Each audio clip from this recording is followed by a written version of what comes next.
ಎಲ್ಲರಿಗೂ ನಮಸ್ಕಾರ. ಓಂ ಶ್ರೀ ಗುರು ರಾಘವೇಂದ್ರಾಯ ನಮ. ರಾಯರಿದ್ದಾರೆ. ನಿನ್ನೆ ಇನ್ಸ್ಟಾಗ್ರಾಮಿಂದ ಒಬ್ಬರು ಅಣ್ಣ ನನಗೆ ಕಾಲ್ ಮಾಡಿ, ನಿಮ್ಮ ಅಪ್ಪ ಅಮ್ಮನ ನೀನು ಚೆನ್ನಾಗಿ ನೋಡ್ಕೊಳಪ್ಪ, ನಮ್ಮ ಅಪ್ಪ ಅಮ್ಮನ ನಾವು ನೋಡ್ಕೊತೀವಿ ಅಂತ ಹೇಳಿದರು. ಅವರು ಅಣ್ಣ ಯಾವ ಅರ್ಥದಿಂದ ಹೇಳಿದರು ಅಂತ ನನಗೆ ಗೊತ್ತಾಗಲಿಲ್ಲ. ಅದಕ್ಕೆ ದಯವಿಟ್ಟು ಅಣ್ಣ, ನೀವು ಒಂದೇಟು ಹೊಡೆದ್ಬಿಟ್ಟು ನನಗೆ ಹೊಡೆಸ್ಕೊಂಡ್ಬಿಡ್ತೀನಿ ಬೇಕಾದರೆ. ಬಟ್ ನೀವು ಅಂದಿರೋ ಮಾತು ತುಂಬ ನೋವಾಯಿತು ನನಗೆ. ಯಾಕೆ ಅಂದರೆ ನಮ್ಮ ಅಪ್ಪ ಅಮ್ಮ ಅಣ್ಣ ಆ ದೇವ್ರಿಗೆ ತುಂಬ ಇಷ್ಟ ಅನಿಸುತ್ತೆ. ಅದಕ್ಕೋಸ್ಕರ ದೇವ್ರ ಹತ್ರ ಹೋಗಿದ್ದಾರೆ ನಮ್ಮ ಅಪ್ಪ ಅಮ್ಮ ಅಣ್ಣ. ಇರೋಕ್ಕೆ ನನಗೊಬ್ಬರೇ ಅಕ್ಕ. ಅವ್ರಿಗೂ ಮದುವೆ ಮಾಡಿ ಗಂಡನ ಮನೆ ಕೊಟ್ಟಿದ್ವಿ. ಹಿಂದೆ ಮುಂದೆ ಅಂತ ನನಗೆ ಯಾರೂ ಇಲ್ಲ ಅಣ್ಣ. ಇವಾಗ ನಾನು ಒಬ್ಬನೇ ಇರೋದು. ಇವಾಗ ನಾನು ರಾಯರನ್ನೇ ನಂಬಿದ್ದೀನಿ. ರಾಯರನ್ನ ನಂಬಿ ನಾನು ಕುಂತಾಗ ರಾಯರು ನನ್ನ ಕನಸಲ್ಲಿ ಬಂದು ಹೇಳಿದರು, ನಿಂದೇ ಆದಂಥ ದೊಡ್ಡ ಕುಟುಂಬ ಇದೆಯಪ್ಪ, ನೀನು ಯಾಕೆ ಯೋಚನೆ ಮಾಡ್ತೀಯಾ ಅಂತ ಒಂದು ಸೂಚನೆಯನ್ನು ಕೊಟ್ಟರು.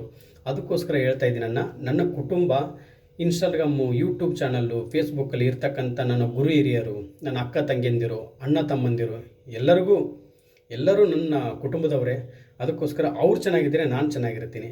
ಅದಕ್ಕೋಸ್ಕರ ನಾನು ಈ ಮಾತು ಹೇಳಿದೆ. ನಾನು ಎಲ್ಲರನ್ನೂ ಚೆನ್ನಾಗಿ ನೋಡ್ಕೊತೀನಿ. ಬಟ್ ನಾನು ಯಾವುದೇ ಬಾಯಿ ಮುಖಾಂತರ ಹೇಳಲ್ಲ, ನಾನು ಮಾಡಿ ತೋರಿಸ್ತೀನಿ ಅಂತ ಹೇಳಿದ್ದೀನಿ. ನಾನು ಖಂಡಿತ ಮಾಡಿ ತೋರಿಸ್ತೀನಿ.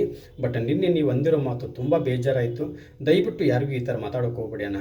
ನೀವು ಒಂದೇಟು ಹೊಡೆದ್ಬಿಟ್ರೆ ಅದನ್ನ ಒಂದು 2 ದಿನ ಇರುತ್ತೆ, 3 ದಿನ ಇರುತ್ತೆ.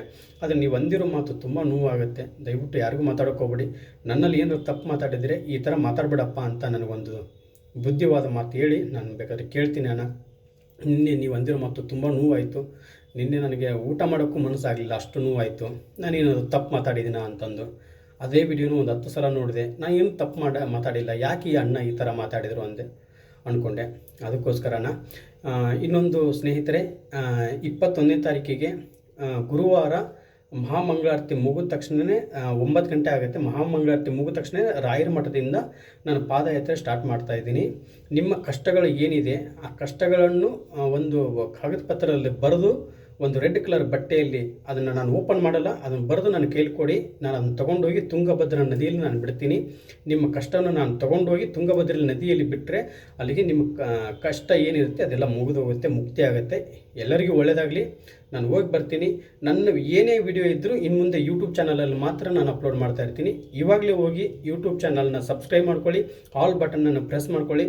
ನಾನು ನೆಕ್ಸ್ಟ್ ವಿಡಿಯೋ ಏನೇ ಅಪ್ಲೋಡ್ ಮಾಡಿದ್ರು ನಿಮಗೆ ಯೂಟ್ಯೂಬ್ ಚಾನಲ್ ಮುಖಾಂತರ ನಿಮ್ಗೆ ತಲುಪುತ್ತೆ. ಎಲ್ಲರಿಗೂ ಒಳ್ಳೆಯದಾಗಲಿ. ಓಂ ಶ್ರೀ ಗುರು ರಾಘವೇಂದ್ರಾಯ ನಮ. ರಾಯರಿದ್ದಾರೆ.